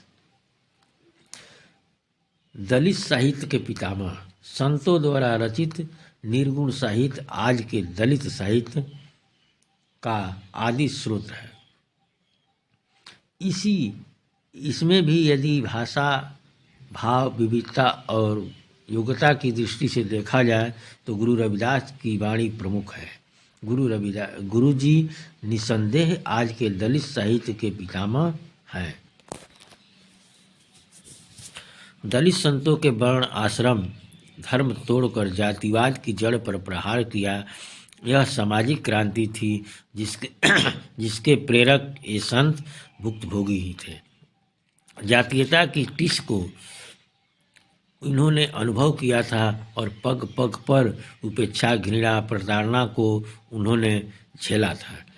इसलिए ब्राह्मण और उसके कर्म कांडों का उन्होंने प्रतिकार किया और सीमित साधन होने पर भी तथा शोषण की भट्टी में पीसते हुए भी बुलंद आवाज़ में अपने विरोधियों का डट कर मुकाबला किया।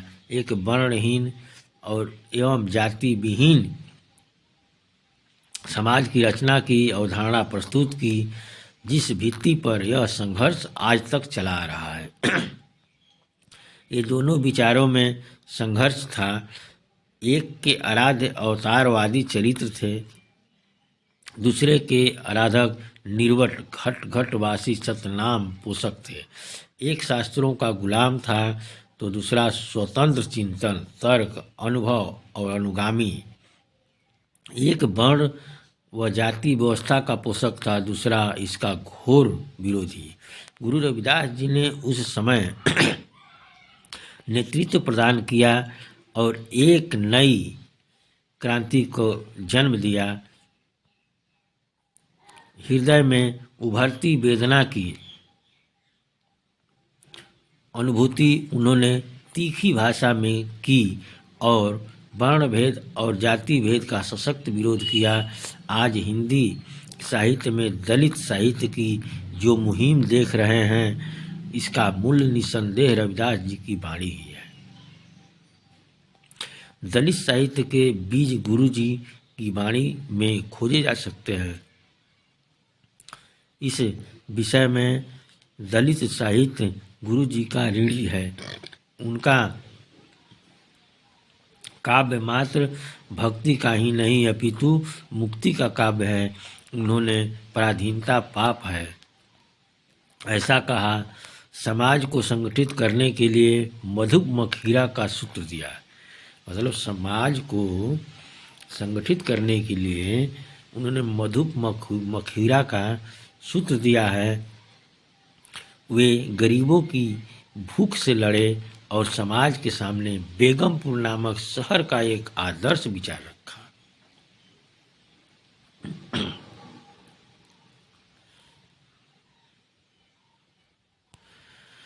उनचासवां, देखिए इस किताब में जो भी चीज़ है हम बता दे रहे हैं। 49, गुरु जी के साहित्य के नूतन प्रकाशन, ये आपको काम आएगा, आप पढ़ सकते हैं लेकर। गुरु रविदास जी का आजकल वैज्ञानिक दृष्टि से नूतन विश्लेषण प्रारंभ हो गया है, जो परंपरावादी अध्ययन से अलग है। प्रारंभ में ब्राह्मण, वैष्णव लेखकों ने गुरु जी की ख्याति को देखकर भक्तमाल, नाभादास, प्रायदास, पर्ची, स्वामी दादू पंथियों को के संग्रह तथा उनके संतों के यदा यदा उनके नाम के दृष्टांत में उनको चमत्कारी संत और तथा विभिन्न संतों को यदा कदा उनके नाम के दृष्टांत में उनको चमत्कारी संत या पुराने ब्राह्मण घोषित किया। पुराणों में ब्राह्मण घोषित किया, जो बुरे कर्मों के कारण चर्मकार वर्ग में पैदा हुए। भगता दी बनबानी गुरु ग्रंथ साहिब 19वीं सदी 20वीं सदी में उनके चिंतन को वैष्णव भक्ति के समर्थन में भक्ति का धारा अंग घोषित किया गया था। स्वयं कबीर के मुंह से कहलवाया गया, काशी में प्रकट भय रामानंद चिताए। स्पष्ट है वैष्णव भक्ति में नाटक, जप, तप, ब्राह्मणों को दान लेना, दान, सेवा, पूजा अर्चना का नवीन साहित्य में खंडन है। दलितों को आगाह किया गया कि इस भ्रमित स्थिति को पहचानो। दिल्ली के सम्यक प्रकाशन ने गुरु जी के चिंतन को परिष्कृत वैज्ञानिक दृष्टि से प्रकाशित करने का बीड़ा उठाया। परंपरावादी दृष्टिकोण से डटकर गुरु जी पर कई पुस्तकें लिखी गई। छोड़िए, देखिए ये सब पुस्तकें हैं और आप भी पढ़ सकते हैं मंगाकर। 50 चमार जाति पर विदेशी लेखकों का विचार क्या है। चमार जाति के बारे में शेरिंग ने अपनी हिंदू ट्राइबल द कास्ट पृष्ठ 392 में कहा है कि यदि मनु के समय में चमार की स्थिति को जो चमड़े का काम करता था उसे निम्न स्तरीय नहीं सोचा जाता तो स्वाभाविक रूप से वह अपने सर को उच्च वर्णों के समक्ष ऊंचा रख सकता था। इसी विषय में मैकरडिले ने अपनी पुस्तक इंडियन एंटीक्वायरी वॉल्यूम 6 पृष्ठ 342 में के नोट में बताया कि महाभारत में चमार मंडल नामक एक जिले का विवरण है और विष्णु पुराण में चमार खंड का विवरण है, जो इस जाति की राजनीतिक और संगठनात्मक संपन्नता का घोतक है। रिस्ले के अनुसार यह संघर्षरत जाति प्रारंभ की जनजातियों में से है। नैसफील्ड का विश्वास है कि चमार जाति डोम, कंजर, हबुरा और चेरो आदि बहुत सी जातियों में से ऊपर उठकर बनी है। प्रसिद्ध पुस्तक द चमार के लेखक W. बिंग्स के अनुसार यह जाति मार्शल जाति है। वह अपने समय की चमार बटालियन के शौर्य से बहुत अधिक प्रभावित हुए थे। चमार जाति इतिहास में कई बार उठी गिरी परंतु संघर्षरत रही। उसने चमार मंडल और चमार खंड का निर्माण किया, जो काल गति के कारण इतिहास की भूली बिसरी कड़ियाँ हैं। आज उन स्थानों को भी ठीक प्रकार से कल्पना करना कठिन है जहाँ पर यह अवस्थित थे। लेकिन संघर्षरत जाति ने अपने हथियार ब्राह्मण वर्ग के समक्ष कभी नहीं डाले। यहाँ